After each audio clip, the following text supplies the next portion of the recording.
ወንጌል ጥዑም ዜና ዝመለብ እዚ ብሓልዮት ናይ ኤርትራ ኦርቶዶክስ ተዋህዶ ቤተ ክርስቲያን ሃገረ ስብከት ሰሜን ኣሜሪካ ክፍሊ ትምህርቲ እናተዳለወ ዝቐርብ ሰሙናዊ ናይ ስብከት ወንጌል ኣገልግሎት እዩ።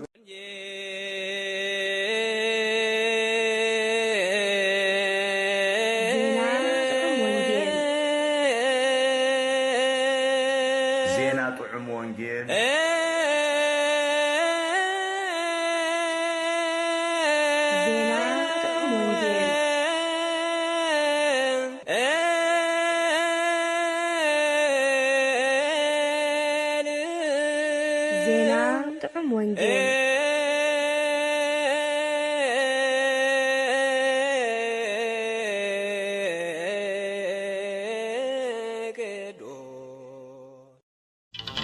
ካብ ማእሰርትኹም ተናገፉ። ምስባክ ናይ ዝዕለት እዚ ጻድቃን ግና ይሕጎሱ ኣብ ቅድሚ ኣምላኽ ደስ ይብሎም ባህ ኢልዎም ድማ እልል ይብሉ። ንኣምላኽ ቃንይሉ ንስሙ ኣመስግኑ። ነቲ ብበረኻ ዝሓልፍ መገዲ ጽረጉሉ። ስሙ እግዚኣብሔር እዩ፣ ኣብ ቅድሚኡ ደስ በሉ። መዝሙር 68 ፍቕዲ 3 ክሳብ 4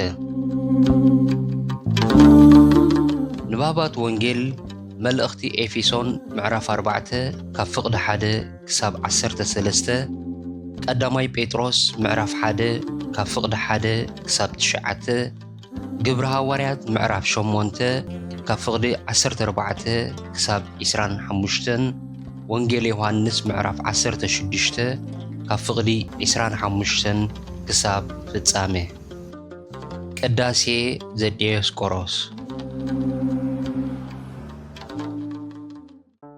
ብስም ኣቦን ወድን መንፈስ ቅዱስን ሓደ ኣምላኽ ጸጋ ጐይታና ኢየሱስ ክርስቶስ ምስ ኩላትና ይኹን። ኣብ ኩሉ ኩርናዓት ዓለም ዘለኹም ህዝቢ ኣምላኽ ጴጥሮስ ግና ልብኻ ኣብ ቅድሚ ኣምላኽ ቁኑዕ ስለ ዘይኮነ ኣብዚ ነገር እዚ ክፍሊ ወይ ግደ የብልካን እምበኣርሲ ካብዚ ኽፍኣት እዚ ተነሳሕ። ምናልባሽ ሓሳብ ልብኻ እንተሓደገልካ ንእግዚኣብሔር ለምኖ። ኣብ መሪር መርዘን ኣብ ማእሰርቲ ግፍዕን ምህላውካ ርኤካ ኣለኹ። ግብረ ሐዋርያት ምዕራፍ 8 ፍቕዲ 20 ክሳብ 23 እነሆ እዚ ዕለት እዚ መበል 11 ሰንበት ናይ ዘመነ ትንሣኤ 5 ሰንበት ናይ ዘመነ ዕርገት ከምኡውን 3 ሰንበት ናይ ዘመነ ሐዋርያት እዩ። ነዚ ዕለት እዚ ብቅዱስ ያሬድ ዝተዳለወ መዝሙር ዘምሩ ለእግዚአብሔር ጻድቃኑ ማለት ጻድቃኑ ንእግዚአብሔር ዘምሩሉ ዘርእስቱ እዩ። ትርጉም ትሕዝትኡ ኸዓ ክርስቶስ ካብ ምውታን ተንሥኡ እሞ ኣቱም ጻድቃኑ ንእግዚአብሔር ዘምሩ ኣብኡ ማዕጾ ሓጺን ሰበረ ካብኡ ድማ ንቐዳማይ ፍጥረቱ ኣውፅአ ንቶማስ ዝወግአ ጐድኒ ንእንድርያስ ዝተሸንከረ ኣእዳው ኣርአዮ ኣብ 40 መዓልቱ ምስ መላእኽቲ ናብ ሰማያት ብኽብሪ ዓረገ ኣቱም ጻድቃኑ ንእግዚአብሔር ዘምሩ ንተዘክሮ ቅዱሳቱ ኣመስግንዎ እቲ ንኸድሕነና ዝሓመመን ዝሞተን ምእንቲ ክብጃወናውን ዝዓረገ ንሱ ንሰንበት ጐይታ እዩ መላእኽቲ ብሓጎስን ብሰላምን ተቐበልዎ ዝብል እዩ። ናይ ዘመነ ዕርገት መዝሙር ከም ምዃኑ መጠን ናይዚ መዝሙር እዚ ሓይሊ መልእኽቲ ኣብቲ ዓረገ ከመ ይቤት ዘወነ ማለት ምእንቲ ክብጀወና ዓረገ ዝብል ሓረግ እዩ ዘሎ። ስለዚ ነዚ ብዕርገቱ ዝረኸብናዮ ቤዛውነት ንዝክረሉ ቅንያት ስለ ዝኾነ እዚ ንኡስ ዘመን እዚ ዘመነ ቤዛ እዩ። ዘመነ ዕርገት ካብ ዝኣተወሉ ግዜ ጀሚርና ዕርገት ጐይታና ምእንታና ዝተፈጸመ ግብሪ ድሕነት ምዃኑ ደጋጊምና ጠቒስና ኣለና።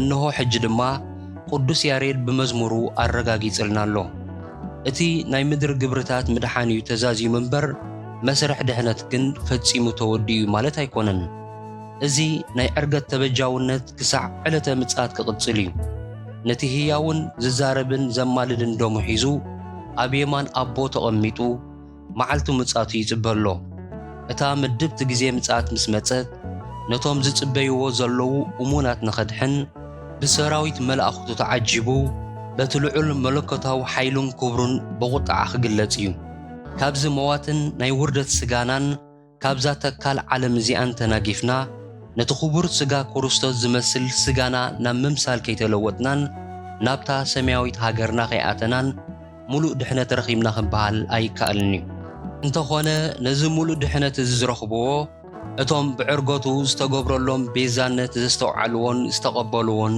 ዝተወከልዎን እዮም ምኽንያቱ ከምቲ ጎይታና በቲ ኣብ ሉቃስ ምዕራፍ 19 ካብ ፍቕዲ 11 ክሳብ 27 ዘሎ ምስሊ ኣብርሂልና ዘሎ መንግስቲ ተቐቢሉ ክመጽእ ንዝኸደ ወራሲ እዚ ክነግሰና ኣይንደልን ኢና ንዝበሉ ናይ ብሓቂ ንግስነትን መንግስትን ተቐቢሉ ምስ መጸ ጽቡቕ ኣይረኽቡን እቶም ብዕርገቱ ኣብ የማን ኣቦ ተቐሚጡ ብደሙ ይብጀዎም ከም ዘሎ ዘይኣምኑን ዘይቅበሎን እውን ኣብታ ብኽብሪ ዝግለጸላ ናይ ምጽኣቱ ግዜ ምስ መጸ ነቲ ዝቐደመ ግብሪ ቤዛነቱ ስለ ዝነዓቕዎ በዚ ዳሕረዋይን ናይ ምጽኣቱ ግብሪ ድሕነት ከድሕኖም ዘይኮነስ ክፈርዶምን ክመዓቶምን እዩ እታ ካብ ምድሪ ናብ ሰማይ ምዕራጉ ናይ ሓንቲ መዓልቲ ግብሪ እያ እቲ ናብታ ሰማያዊት ቅድስተ ቅዱሳን ኣትዩ ኣብ የማን ኣቦ ተቐሚጡ ከም ሊቀ ካህናት መጠን በቲ ኣብ መስቀል ዘፍሰሶ ህያው ደሙ ዝፍጽሞ ናይ ቤዛነትን ናይ ምትዕራቕን ግብሩ ግና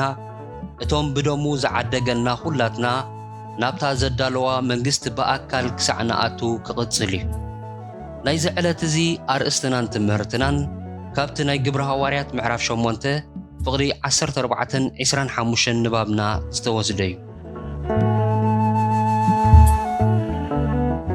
እዚ ኣርእስትናስ እምበር ደኹኑ ነታዊ እዩ ሰብ ባዕሉ ዶ ካብ ማእሰርቱ ክናገፍ ይኽእል እዩ ብዛዕባ እንታይ ዝዓይነቱ ማእሰርቲ ኢና ንዛረብ ዘለና ብርግጽ ካብ መንፈሳዊ ይኹን ኣካላዊ ማእሰርቲ ባዕልኻ ክትናገፍ ኣይከኣልን እኳ እንተዘይተባህለ ቀሊል ዘይምዃኑ ግን ፈጺምካ ዘይከሓድ እዩ ኣካላዊ ማእሰርቲ ዘጋጥሞም ሰባት ሞቑሕ ሓጺን ብጥበብ ፈቲሖም ዕጹው ገዛን ጽኑዕ ቐጽርን ሓለዋን ጥሒሶም ተኣምራዊ ክትብሎ ብዝከኣል መገዲ ዘምለጡን ተናጊፎም ሓራ ዝወፁን ከም ዘለዉ ሒደት ምስክርነታት ይስማዕ እዩ መብዛሕትኡ እሱር ግን ወይ ናይ ፍርዲ ግዚኡ ወዲኡ ወይ እውን ምሕረት ረኺቡ ወይ ሓራ ዘውፅእ ሓይሊ መጺኡ ስለ ዘናገፈዩ ምፍታሕ ዝረክብ ማእሰርቲ ግን ብዙሕ ዓይነቱ እቲ ዝኣሰር ኣካል እውን ብዓይነቱ ብዙሕ እዩ መንፈሳዊ ትምህርትና ንምሃር ስለ ዘለና ግን እቲ ንዛረበሉ ዘለና ማእሰርቲ እውን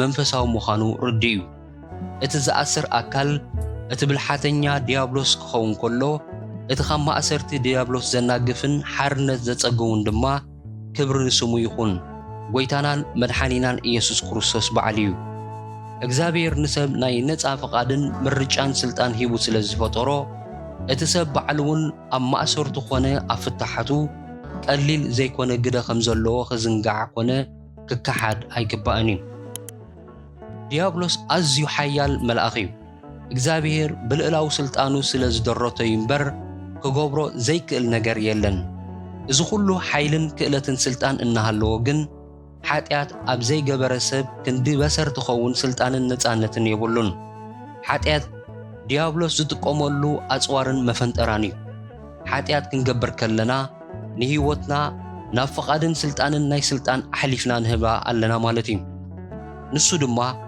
ኣብቶም ንፈቃዱ ዝግዝኡ ኣገልገልቲ ዝጭክን ሕሱም ገዛእ ስለ ዝኾነ ብዘይረአን ብዘይፍታሕን መቑሕ ኣሲሩ ኣብዛ ሓጻር ምድራዊት ህይወትናን ኣብቲ ዘለዓለማዊ መጻኢናን ከሳቅየና ይነብር ነቶም ዝኣበይዎ ንጽድቂ ኣምላኽ ጥራሕ ክግዝኡ ዝመረጹን ዝቆረጹን ናይ ኣምላኽ ጀጋኑ ግን ክቃጸዎምን ክፋታተኖምን ዳ ይነብር እምበር ነዛ ክጽጉዖም እኳ ኣይክእልን እዩ ናይዚ ሓቂ እዚ ብሉጽ መርትዖና ኣቦና ኢዮብ እዩ ጎይታናን መድሓኒናን ኢየሱስ ክርስቶስ ፍጹም ሰብ ስለ ዝኾነ ኣብዛ ምድሪ እዚኣ ኣብ ዝነበረሉ ከም ኩሉ ሰብ ብዲያብሎስን ብሓጢኣትን ተፈቲኑ እዩ እንተኾነ ሓጢኣት ስለ ዘይፈጸመ ዲያብሎስ ኣብ ልዕሊኡ ምልክ ክህልዎ ኣይከኣለን ጎይታና ባዕሉ እውን ገዛኢ እዛ ዓለም እዚኣ ማለት ዲያብሎስ ይመጽእ ኣሎ እሞ ኣባይ ሓንቲ እኳ የብሉን ኢሉና ኣሎ ወንጌል ዮሐንስ ምዕራፍ 14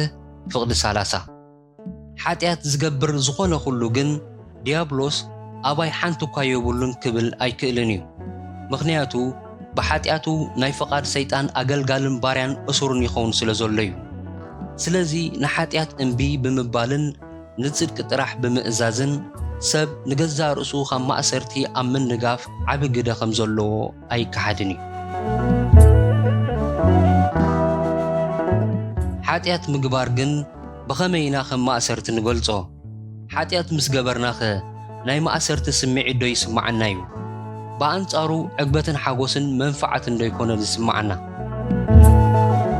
ሓጢኣት መንፈሳዊ መርዚ ስለ ዝኾነ ንመንፈሳዊ ህዋሳትና ንሕልናናን ኣእምሮናን የደንዝዞ እዩ ስለዚ ነቲ ሓጢኣት ዝፈጠሮ መንፈሳዊ ሃለዋትና ነስተውዕለሉ ዓቕምና ይዝርፈና እዩ ስለዚ እናረኣና ዘይንርኢ ዕውራት እናሰማዕና ዘይነስተውዕል ጸማማት እዩ ዝገብረና ልክዕ ብኣልኮል ከም ዝተባላሸወ ሰኽራም ሰብ ኢና ንኸውን ሰኽራም ሰብ ዋላ ኣብ ጽርግያ ወዲቑ ደቂሱ ከሎ ኣብ ገዙን ዓራቱን ደቂሱ ዘሎ ክሳዕ ዝመስሎ ብዛዕባ ሃለዋቱ ዝኾነ ዓይነት ምርዳእ የብሉን ቅዱስ ጳውሎስ ነቲ ናይ ሓጥእ ሰብ ሃለዋት ብስእላዊ ኣገላልጽኡ ብንጹር ኣርኢና ኣሎ እምበኣርሲ ከምቲ ኣሕዛብ በቲ ኮንቱ ኣተሓሳስቦኦም ዝመላለስዎ ከይትመላለሱ ብጎይታ እምዕደኩም ኣለኹ ንሳቶም ብሰርቲ ርልቦምን ብሰርቲ ኣብኣቶም ዘሎ ድንቁርናን ኣእምሮኦም ጸልሚቱ ካብ ህይወት ኣምላኽ ርሒቖም ድንዙዛት ኮይኖም እውን ብስሳዐ ርኽሰት ዘበለ ንምግባር ናብ ዕብዳን ተለቁ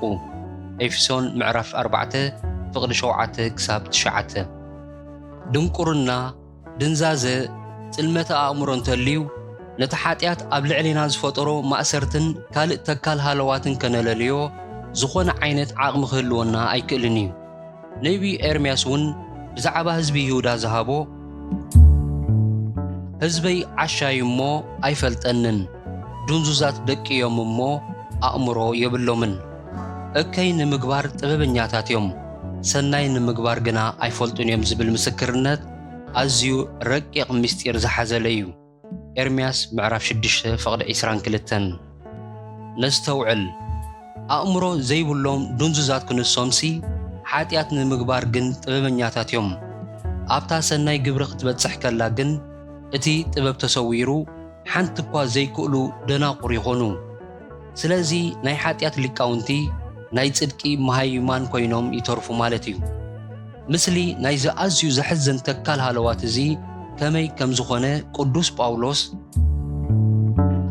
ሕጊ መንፈሳዊ ምዃኑ ንፈልጥ ኢና ኣነ ግና ንሓጢኣት ዝተሸጥኩ መዋቲ ሰብ እየ ስለዚ ነቲ ዝገብሮ ኣይፈልጦን እየ ምኽንያቱ ነቲ ዝጸልኦ ሓጢኣት እየ ዝገብሮ ዘለኹ እምበር ነቲ ዝደልዮ ሰናይ ኣይኮንኩን ዝገብሮ ዘለኹ እምበኣር ነቲ እኩይ ግብሪ እቲ ኣባይ ሓዲሩ ነጊሱ ዘሎ ሓጢኣት እዩ ዝገብሮ ዘሎ እምበር ኣነ ይኮንኩን ሰናይ ንምግባር ደኣ ድሌት ኣሎኒ እምበር ምግባር ሰናይሲ የብለይን ሰናይ ክገብር ኣብ ዝደለኸሉ ክፉእ እገብር እዚ ሕጊ እዚ ድማ ባህርያዊ ኮይኑ ረኸብክዎ ብውሽጠይ በቲ ሕጊ ኣምላኽ ባህ ይብለኒ እዩ ግናኸ ኣብ ሰብነተይ ኮነ ምስቲ ሕጊ መንፈሰይ ዝዋጋእ ናብቲ ኣብ ሰብነተይ ዘሎ ሕጊ ሓጢኣት ኣቢሉ እውን ዝማርኸኒ ካልእ ሕጊ ከም ዘሎ ርኢ ኣለኹ ይዋ ኣነ ምግዱር ሰብ ካብዚ ኣሲሩ ናብ ሞት ዝወስደኒ ማለት ዝጎተኒ ዘሎ ሰብነት እዚ መንኮን ከድሕነኒ ብምባል ብግሩም ኣገላልጻ ኣብርሂልና ኣሎ ሮሜ ምዕራፍ 7 ፍቕዲ 14 15 17 18 21 ክሳብ 24 ካልኣይ ትርጉም ንመልከት እዚ ሃዋርያዊ መልእኽቲ እዚ መንፈሳዊ ማእሰርቲ እንታይ ምዃኑ ቁንጭል ኣቢሉ ዘርእየና እዩ ማእሰርቲ ማለት እኮ ክትከዶ ናብ ዝደለኻ ቦታ ክትከይድ ዘይምኽኣል ክትገብሮ ዝደለኻ ክትገብር ክትረኽቦ ዝደለኻ ክትረክብ ዘይምኽኣል ማለት እምበር ካልእ ኣይኮነን እኩይ ንምግባር ዝፈቕደልካን ዘባላሓተካን ሰናይ ንምግባር ግን መዒ ከም ደይትብል ገይሩ ዝድርተካ ማእሰርቲ ብዓይነቱ ኣዝዩ ረቂቕ ብኽብደቱ ድማ ኣዝዩ ኽፉኡን መሪርን ማእሰርቲ ምዃኑ ከመይ ጌርካ ክትክሕዶ ይከኣል? ባርነትን ማእሰርትን ናይ ሓጢኣት እምበኣር ከምዚ እዩ ዝገብር። እቲ ፈቲኻ ዘንገስካዮ ሓጢኣት ኣባኻ ይጉይተት፣ ንስኻ ድማ ዘመንካ ሙሉእ ባርያ ትኸውን። ሓጢኣት ምግባር ብርግጽ ማእሰርቲ ምዃኑ ዝገልጸልና ጥቕስታት ከሎ ዶ? ብርግጽ ኣሎ። እቲ ረሲ ብኣበሱ እዩ ሕንኰል፣ በግማድ ሓጢኣት እዩ ኸኣ ይእሰር። ንሱ ሰኣን ተግሳጽ ይመውት፣ በቲ ዓብዪ ድንቁርንኡ ኸኣ ይጋገይ። ምሳሌ ምዕራፍ 5 ፍቕዲ 22-23 ኣርዑት ኣበሳይ ብኢዱ ተኣሲረ ተጠላሊፉ ኸኣ ኣብ ክሳደይ ተነብረ። ንሱ ንሓይለ ያድከመ ጐይታ ናብ ኢድ ናይቶም ክቃወሞም ዘይከኣለኒ ጸላእተይ ኣሕሊፉ ወፈየኒ። ድጓዕ ኤርምያስ ምዕራፍ 1 ፍቕዲ 14 ከም ፍቓደይ ክቐጽዖም እየ። ኣብቲ ክልተ ሓጢኣቶም ምስተኣስሩ ሕዝብታት ንጉድኣቶም ክእከቡ እዮም። ሆሴዕ 10 ፍቕዲ 10 ካብዚ ማእሰርቲ እዚ ኸይተናገፍና ኸለና ሞት ስጋና ወይ ምጻት ጐይታናን ተርኪብና ድማ እቲ ማእሰርትና ብኡ ኣቢሉ ዘለኣለማውን መሪር ማእሰርቲ ከም ዝኸውን ክርስቶስ ሓንሳእ ንሓዋሩ ምእንቲ ሓጢኣት ሞተ፣ ናብ ኣምላኽ ምእንቲ ኸቕርበልና ጻድቕ ክንሱ ምእንቲ ቶም ሓጣን ሞተ። ብስጋ ሞተ፣ ብመንፈስ ግና ሕያው ኮነ። በዚ መንፈስ እዚ ኸይዱ እውን ነቶም ኣብ ቤት ማእሰርቲ ዝነበሩ ነፍሳት ድሕነት ሰበኸሎም። መልእኽቲ ጴጥሮስ ምዕራፍ 3 ፍቕዲ 18-19 ካልኣይ ትርጉም። ሲኦልን ገሃነምን እቶም ብህይወት እናሃለዉ ካብቲ መንፈሳዊ ማእሰርቶም ከይተፈትሑ ናይ ስጋ ሞት ዘርከቦም ሓጣን ንዘለኣለም ዝቝጽዕሉ ኣብያተ ማእሰርቲ እዩ። ስለዚ ካብዚ ሕሱም ማእሰርቲ ዝስ ብዘይካ በዓላትና ካልእ ፈታሕ የብልናን ማለት ድዩ? በዓላትና ኸ ከመይ ጌርና ኢና ካብ ማእሰርትና ክንናገፍ ንኽእል? ኣይፋልናን። ብዘይካ ኣምላኽ ካብ መንፈሳዊ ማእሰርቲ ካብ ማእሰርቲ ሓጢኣት ከናግፈናን ክፈትሐናን ዝኽእል ዝኾነ ካልእ ኣካል የለን። እግዚኣብሔር ወልድ ጐይታናን መድሓኒናን ኢየሱስ ክርስቶስ ስጋና ለቢሱ ፍጹም ሰብ ክኸውን ዘድልዮ ድማ ካብ ዝኽፉእ ማእሰርትና ምእንቲ ክፈትሓና እዩ።